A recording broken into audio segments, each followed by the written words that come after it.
And then through a coincidence of things, which you may or may not find interesting, I got a visit, Pam and I got a visit at home from a very conservative faculty member from Carnegie Mellon, who is a friend of mine, named Otto Davis, or Toby Davis. He was actually a pretty important guy in the public choice movement.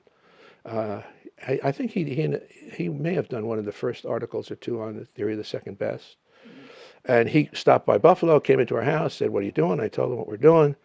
He said, "Suppose I could help you get a committee which would let you do a radical dissertation at Carnegie Mellon," which is unheard of. It's never been done, was never done before. It hasn't been done since.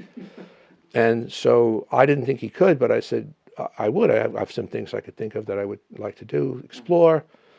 And so he went back and he got Leonard Rapping, who is a famous conservative, very conservative, Chicago school labor economist who was on the editorial board of the American Economic Review, I think, at that time.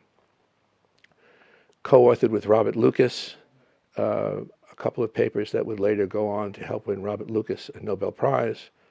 And Leonard created for Leonard a really headache later when he thought that if he had stayed doing that kind of work with Lucas, maybe he would have gotten a Nobel Prize.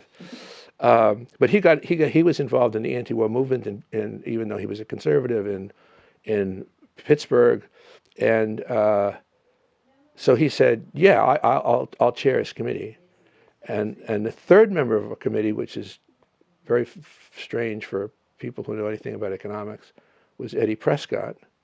Edward Prescott, the famous, you did not realize this? The right-wing economist who agreed to serve on my committee.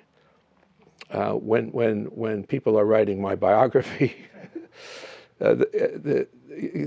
how do you explain such a thing? And the answer is, I played rugby with Eddie Prescott for several years on the Pittsburgh rugby club, and so he was a friend. He's kind of he's a strange and quiet man, but I helped him home every once in a while after practice from the after practice drinking.